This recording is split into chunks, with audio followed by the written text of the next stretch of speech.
this lesson is how to find multiple zeros. So we're going to use remainder theorem, which we used earlier, and differentiation to find multiple zeros. So what does that mean? Well, say we have a situation where p of x equals x plus 2 to the power of 3, x minus 1.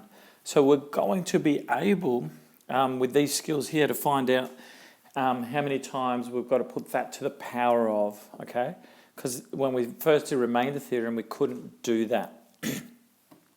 Now, I'm not going to explain the why in this video. I'm just going to explain the process because the why refers to doing the chain rule backwards. So let's just get on with it. Okay, so I'm going to use remainder theorem to find a factor of this. Now, I'm not going to start with 0 because I know that 0 is not a factor because it has a constant. Okay, if it had no constant, I would automatically know that 0 is a factor. So I'm going to go p of 1 because it's a good way to start. So it's going to be 1 minus 3 plus 2, and that actually works out. Therefore, and that equals 0, x minus 1 is a factor. All right. But how do I know if x minus 1 is a factor again? So what I'm going to do is I'm going to differentiate p of x. Okay. So let's do that. P dash x, and that's going to be 3x squared minus 3. And then I'm going to do the same thing. I'm going to substitute exactly the same number in to see if it happens again. So p dash of 1, and that actually works out. 3 minus 3 equals 0. Now, how many times does this happen? There's only one way of testing it, is just by differentiating again. So I'm going to double differentiate, and I get 6x, and that certainly is not going to work, is it? That equals 6, which is not a remainder. So it means we have this situation happening. We have a double root. We have p of x equals x minus 1 to the power of 2. We know this for certain because we got 0 once and then we derived it and we got 0 again. Okay, so that's why it happens twice. Now, we also have a third root because it's to the power of 3, but we don't know. So we have to test again. So let's do test, and let's do another test. P of, let's go with 2, and we get 8 minus 6 plus 2, and that actually is 8. Yep. Minus 6 plus 2, so that does not equal it. That equals 6. No, I'm doing it wrong. 4. So we know, so let's test minus 2, so you get minus 8 plus 6 plus 2, and that equals 0.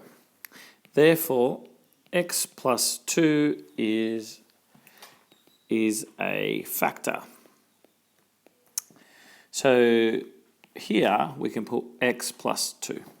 Okay, so it's a really easy way to factorize things out if they have multiple roots like this one does here. Okay, I'm going to do one other example, and we're going to do the same process and see if we can factorize it. So here we've got it. Okay, so I'm going to go test, and let's try p of 1, and we get 1 plus 1 minus 3 minus 5 minus 2, and that's not going to happen. That cancels out with that, so that equals minus there. So therefore, x minus 1 is not a factor because it has a remainder. So let's test p of minus 1. So that's 1 minus 1 minus 3 plus 5 minus 2. So that will cancel each other out, and we actually got it. So that equals minus 5 plus 5, which equals 0. Therefore, x plus 1 is a factor. Now we want to check if it has more factors, so let's differentiate this one. So I'm differentiating this guy. And so that's going to be 4x cubed plus 3x squared minus 6x minus 5. So let's do the same test. Test p dash of, what is it, -1 we're looking for. So that will be -4 plus 3 plus 6 minus 5, and that actually equals -9 plus 9. So equals 0, so we're good. So let's check how many times this happens. So let's do the double derivative. So now we're looking at deriving this one.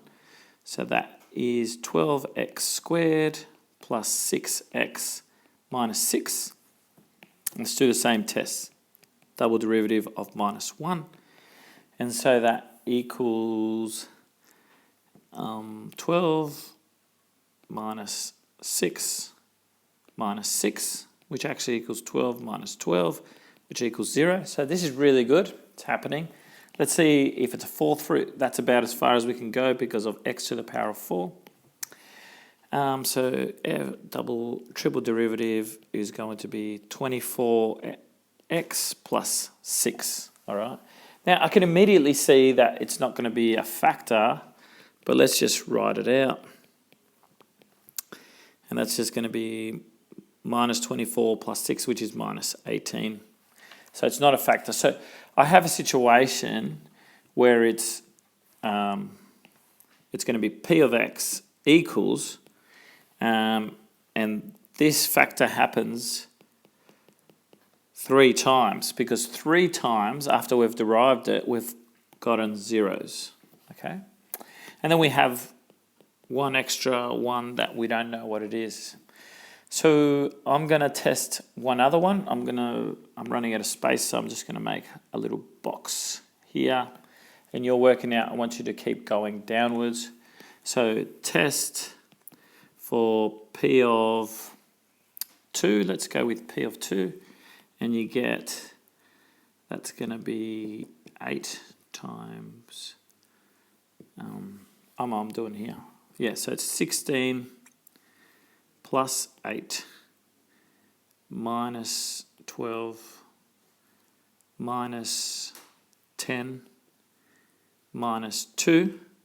And that looks like it's going to be, because that's going to be equal to 24 minus 24. Therefore, x minus 2 is a factor of p of x. All right, so what's our missing number here? It's going to be minus 2. All right, so it's a really good way of finding multiple zeros, finding multiple factors without using long division, if they happen again. All right, that's the lesson. Peace out.